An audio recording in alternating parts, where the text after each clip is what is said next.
du billet d'humour. Avec vous, Kevin Derblum aujourd'hui que j'ai plaisir à retrouver. Bonjour Kevin. Partagé, Rudy. Bonjour Rudy, bonjour David. Bonjour. Et bonjour à notre invité qui n'est pas encore là mais qui ne va pas tarder, Amine El-Khatmi. Il arrive, on lui dit bonjour quand même.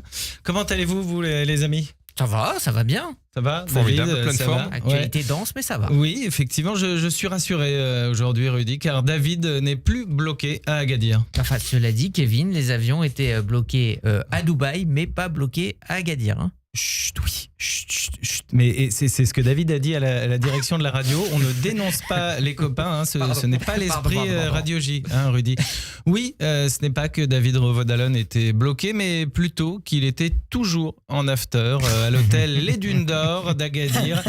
Et oui, Rudy, si le prince du rail, c'est Cheb Mami, le prince de la night, c'est Cheb David. Allez, DJ Revaud, musique. وعبد القادر يا ابو علب داق الحال عليا داوي حاليا ابو علب سيدي روف عليا عبد القادر يا ابو علب داق الحال عليا داوي حاليا ابو علب سيدي روف عليا. Wow, David, changez les playlists, hein, vous êtes rentrés, hein, ça va maintenant. Hein. Bon, je suis content pour une fois que vous ne mettiez pas encore la compagnie créole. Si, j'en ai la preuve, souvenez-vous, écoutez. Attention David, on est prêt. Tikalikatam. Oui. Il ressort le dossier quand je suis pas là. Mais oui, non, mais vous étiez là. J'étais là ce jour-là. Oui, c'était du temps, vous étiez là, Rudy, oui. Mais tout de même, c'est une émission sérieuse ici. Hein, la preuve, nous recevons, enfin, il ne va pas tarder, hein, Amine El-Khatmi, fondateur du Printemps républicain, chroniqueur sur CNews et candidat au municipal sur la liste de Rachida Dati. Bref, il ne faudra pas que Amine El-Khatmi se vexe si je dis que c'est pas vraiment Jojo la déconne. Hein.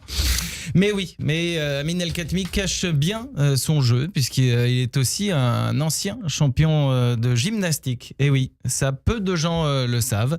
Et oui, David, quand on passe du PS à CNews en passant par Pécresse et Dati, ça montre une certaine souplesse. À bas niveau grand écart, hein, il n'a rien à envier à Jean-Claude Van Damme dans Bloodsport. Alors, trigger warning, hein, pour, comme dirait la Gen Z. Hein, C'est-à-dire ça veut dire un petite alerte, voilà, pour la génération un peu Z, c'est un terme un petit peu woke, ouais. Vous voyez. Merci de m'avoir précisé. Donc voilà, un petit trigger déclenché, vous voyez, un petit peu. Je vois. Spoiler alerte, quoi, un petit voilà. Pour Monsieur El-Khatmi, comme on tient à ce que Radio J reste une self-place, eh bien, je tiens à prévenir notre invité que les questions de David Revaud-Dallon risquent d'être un poil plus pertinentes que celles de CNews.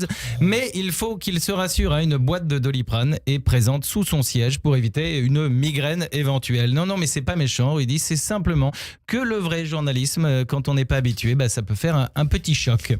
Bon, j'arrête de politique, hein, car comme dirait Gérard Larcher à propos de Weight Watchers, ce n'est pas mon sujet de prédilection. Et oui, d'ailleurs en parlant de Weight Watchers, hein, le sujet du moment c'est: est-ce que le régime peut tenir ? Oui, mais on parle plutôt du régime des ayatollahs. Ah bon ? Oui. Ah mais ça n'a rien à voir avec un régime pour perdre du poids alors. Non. Ah bah merde, parce que moi j'étais persuadé qu'ayatollah et mollah c'était juste des plantes brûle-graisse, vous voyez. Ah bah ça me fout dedans tout ça, hein, parce que moi j'avais préparé toute ma chronique sur le régime ou comment avoir un summer body. Bon on fait comment du coup ? Je vais me mettre à parler politique internationale. Hein, non, je vais pas me mettre à parler politique internationale parce que je risque d'être aussi gênant que Jean-Marc Morandini qui parle des problèmes des places en crèche. Alors écoutez, je vais essayer d'adapter, mais du coup, comme dit la direction de Radio J quand on veut imprimer en couleur, je ne promets rien. Alors, ça tient un peu de choses. Oui, ça tient un peu de choses, vous voyez. Alors, j'ai cru comprendre qu'avec les bombardements et la guerre en Iran, le prix à la pompe allait encore augmenter. Ça a beau être difficile de tenir un régime, je peux vous dire qu'à 2,50 € le litre, tout le monde va se mettre à marcher. Comme quoi, au bout de 10 ans, Macron aura finalement réussi à mettre la France en marche. Bon, après, bien, on est tous d'accord pour dire que l'Iran, c'est loin d'être une démocratie. Quand tu exécutes entre 30 000 et 50 000 contestataires, c'est plus un régime forcé, c'est une sleeve.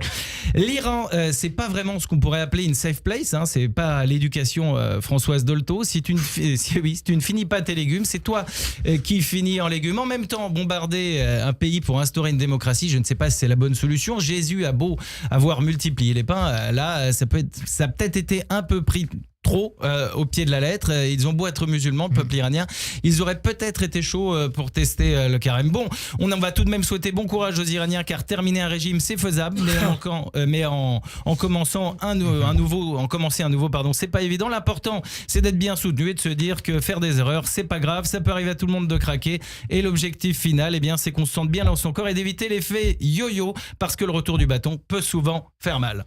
Mais voyez le résultat, le régime est passé par là.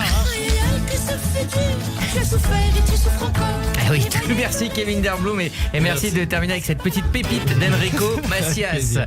Allez, place à l'interview politique. Le rendez-vous politique de la matinale vous est présenté